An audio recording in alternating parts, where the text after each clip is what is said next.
E aí galerinha, tudo bem com vocês? Eu espero que sim. No vídeo de hoje a gente vai falar sobre biodiversidade. A palavra biodiversidade foi criada em 1985 por esse carinha aqui atrás de mim, que é o Edward Osborne Wilson.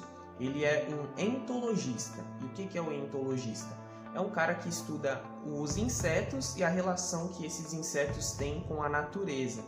Então ele pegou essa palavra que junta bio, que se refere à vida, e diversidade pela grande quantidade de espécies vegetais, animais que nós temos no nosso planeta. De acordo com o artigo 2 da Convenção sobre Diversidade Biológica, a palavra biodiversidade pode ser definida da seguinte maneira: a variedade de organismos vivos de todas as origens. Pode ser ecossistemas terrestres, marinhos e outros ecossistemas aquáticos, e os complexos ecológicos de que fazem parte, compreendendo ainda a diversidade dentro de espécies, entre espécies e de ecossistemas. Então, basicamente é a diferença entre os vários seres vivos que a gente tem e o ecossistema no qual ele está inserido. Então, um animal que está inserido na floresta amazônica ou então em um oceano. A água, sem dúvida, é um fator determinante para uma maior ou menor biodiversidade.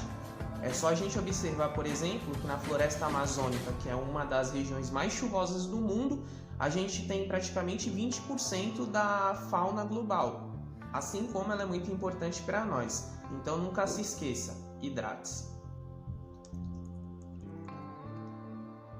Isso não vale somente para as plantas ou para os animais, vale para a espécie humana também.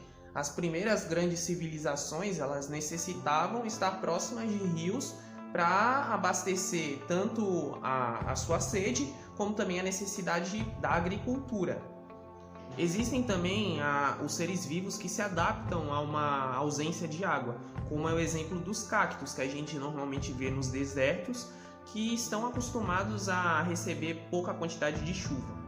Um grande problema que a gente vive na atualidade é a perda da biodiversidade, justamente por conta do modo que o homem usa os recursos naturais. Então, muitas vezes, taca fogo na floresta, justamente para dar espaço para agricultura de grande escala e também para a pecuária, que é a criação de animais, e também a mineração e outras formas que a gente devasta a natureza sem nenhum tipo de equilíbrio. Então isso acaba fazendo com que a biodiversidade seja perdida e a gente tenha cada vez mais catástrofes naturais acontecendo. Um exemplo que aconteceu aqui no Brasil ano passado foram os incêndios na floresta amazônica, incêndios criminosos feitos pelos seres humanos mesmo, e que os ventos da Amazônia trouxeram a fumaça desse incêndio até São Paulo. Você pode até estar se perguntando, mas qual a importância da floresta amazônica, sendo que ela está lá no cantinho dela e a gente está aqui na cidade e a gente não tem nenhuma relação com ela? Muito enganado você, garotinho. Na verdade, a floresta amazônica ela é de total importância não só para o Brasil, mas para a América do Sul e também para o mundo. Porque, como eu disse para vocês, é uma região muito chuvosa e pela formação de nuvens que a gente tem naquela região e pelos ventos que se formam lá, eles são trazidos para cá e traz chuva principalmente para a região sul da América do Sul. Então a gente só não é um deserto aqui no sul do Brasil justamente pela Amazônia. Então se a gente destruir a Amazônia, logo daqui a uns anos a gente vira também um deserto. Outra catástrofe que a gente teve aqui no Brasil em 2019 foi o rompimento da barragem de mineração lá em Brumadinho, em Minas Gerais. Mas aí, você tá falando aí de mineração? Como é que funciona esse negócio aí? Bom, meu chegado, basicamente a mineradora chega em uma determinada região onde tem algum tipo de minério que interesse. Pode ser minério de ferro, pode ser ouro, pode ser simplesmente a rocha para usar para destruir essa rocha e usar na construção civil, como aquelas pedrinhas que a gente conhece. E então a mineradora ela vai chegar, destruir o relevo, vai destruir o solo, e esse resto, o que ela não vai utilizar, vai ficar em uma barragem só que no caso rompeu e destruiu, devastou boa parte da cidade e muita gente morreu.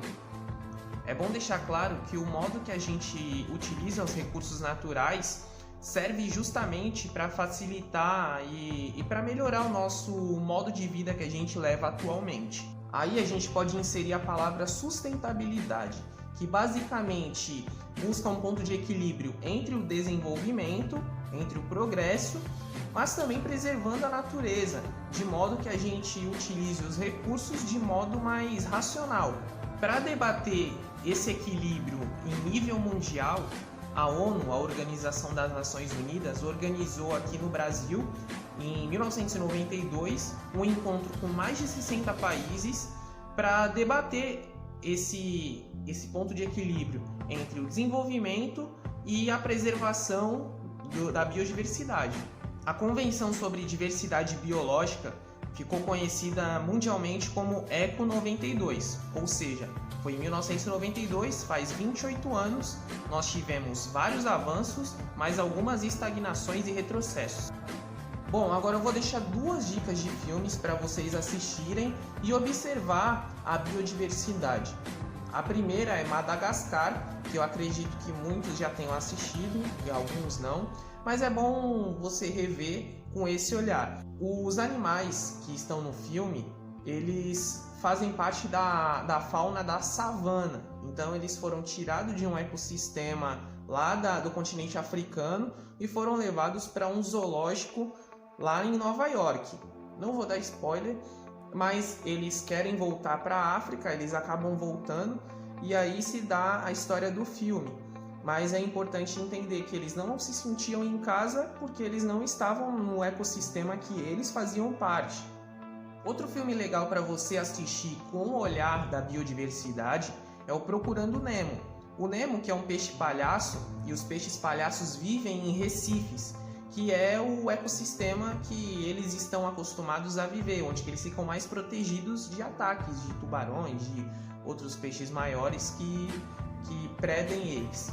Bom, tanto que o pai dele sempre fala para ele não sair da área do Recife e tal, então é legal a gente observar esse filme com esse olhar, porque ele sai do mundo dele, ele se perde, ele chega na grande cidade que é Sydney e ele fica totalmente perdido porque ele está fora do mundo dele. O ecossistema nada mais é do que um pequeno mundinho que faz parte de um mundo muito maior, que é o mundo que a gente vive, o planeta Terra. E aí, curtiu o vídeo? Curtiu as dicas de filme? Se você curtiu, não esquece de deixar o like, se inscreve no canal se você não está inscrito e compartilha o vídeo com os colegas também, beleza? E se você vai assistir os filmes aí que eu indiquei para vocês, já prepara a pipoquinha, vai comer enquanto você assiste, mas sempre com um olhar sobre a biodiversidade, beleza? Valeu!